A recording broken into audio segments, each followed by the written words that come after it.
So we started last session discussing the relevance of the mantra and also sharing the first phrase of this metric based on the number 8 as a manifestation of creation. And we discussed last time how we started by pronouncing the Om, creating the resonance in our physical space through the sound to connect with the ultimate reality. And then we align our triple constitution as human beings by saying Bur, we align our physical existence. Buba, we align our mind.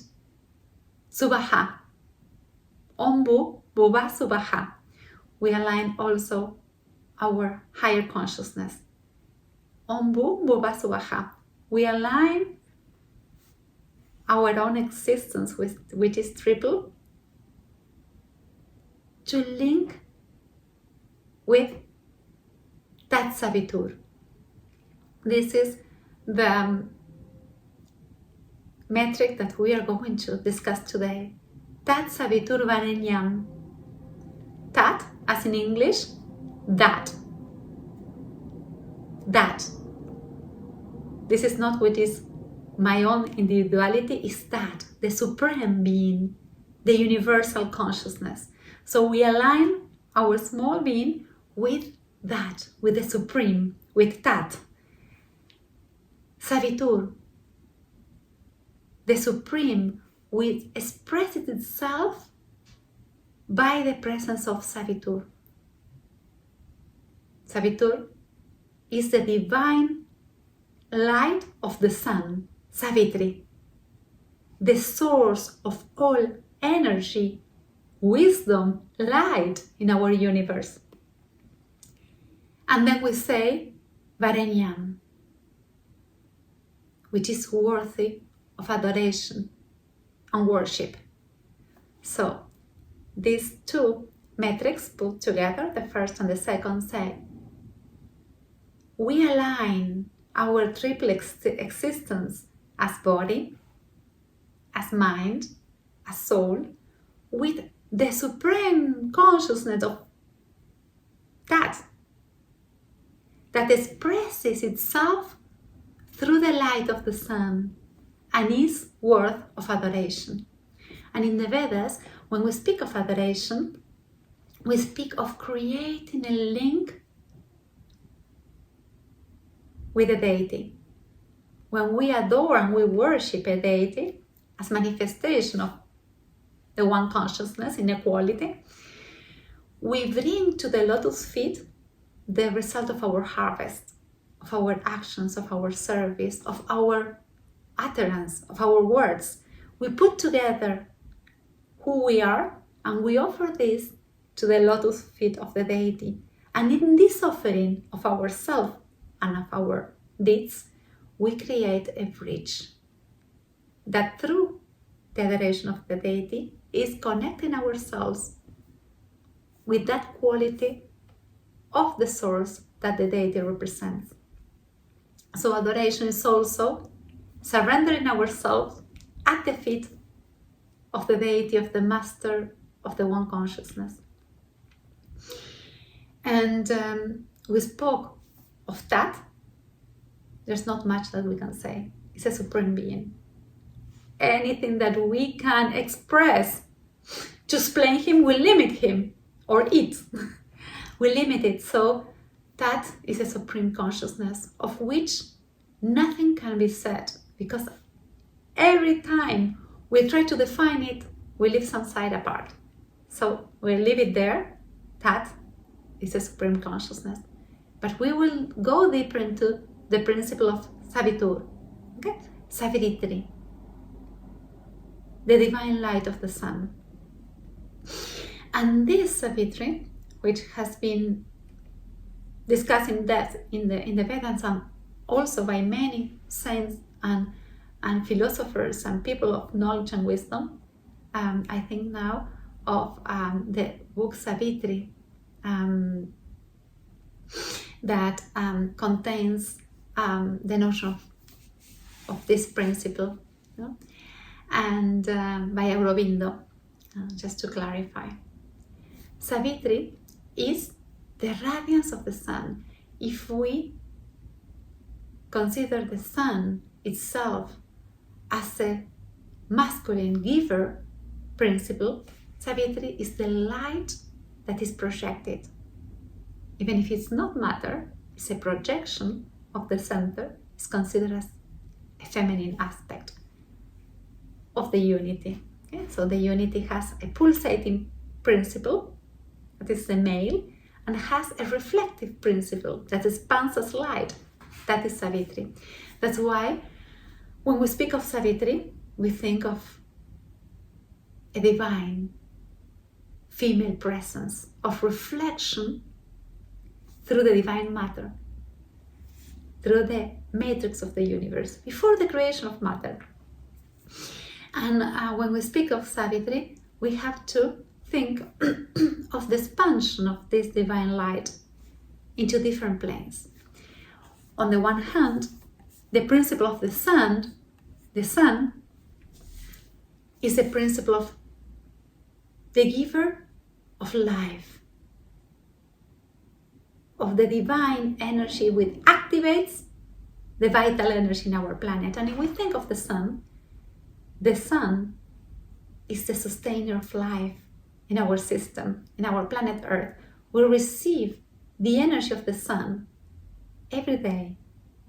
The sun provides, without failing a single day, provides the energy to activate the planet, to bring the prana, so that all the kingdoms that share this experience on the earth can be awakened and put into action. And we have the green world, the vegetables, the plants, that are the ones that, through their existence, do the great service to the rest of the ones that share this vessel of Mother Earth.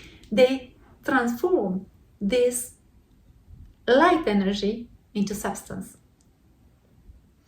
so that the rest of the neighbors that live together, the rest of the tripulation of this vessel, can benefit from this energy in a material form. As humans, we cannot do that. We don't have the way of transforming light into substance. But the green world does this and puts this quality they have to the service of the rest of the kingdoms. So the sun, every day, projects its photons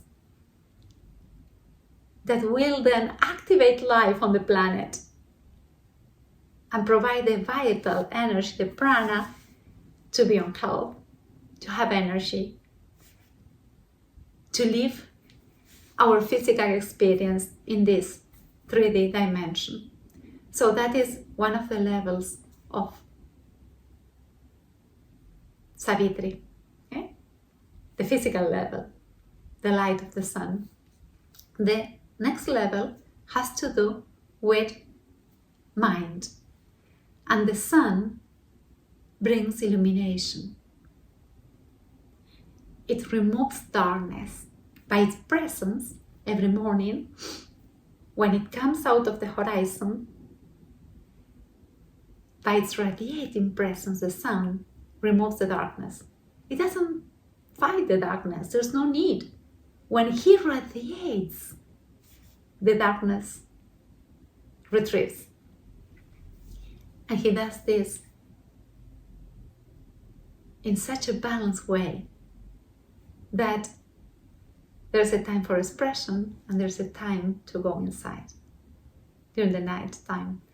So that's why when we meditate, we face east and we say the best time to meditate is in the early morning hours, where the sun is coming and appearing in the horizon and projecting its rays to take out of darkness so that we can move into light. And darkness, in this sense, is not about, it's not a concept related to good and bad. It's related more to ignorance and wisdom. So the sun, by its light, take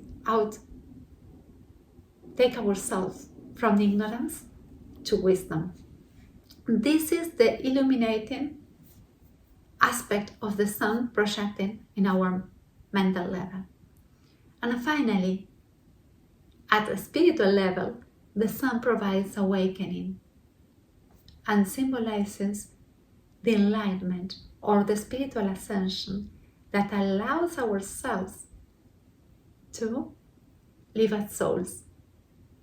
Through the sun, we activate the solar principle that lies in our hearts so that we can start the path of ascent to the higher centers and link ourselves with our higher consciousness. So this second verse of the Gayatri, Tat Savitur Vareyam, reminds us that by linking our inferior triple existence, our personal beings, to the Supreme that we adore, we can receive His blessings in the form of the light of the sun that will change us, will give us the prana, the energy to move, will take out of ignorance, and will allow us to have a spiritual awakening. This is the beauty of the second verse, the second line of the Gayatri. It's very profound, it's very deep. It expresses itself as Savitri, the light of the one that is a feminine power, feminine presence. So now that we have moved a step forward, I leave you to reflect on this, to continue practicing with Gayatri, this sacred mantra, so that we can meet again next time to go deeper into its secrets. Thank you very much.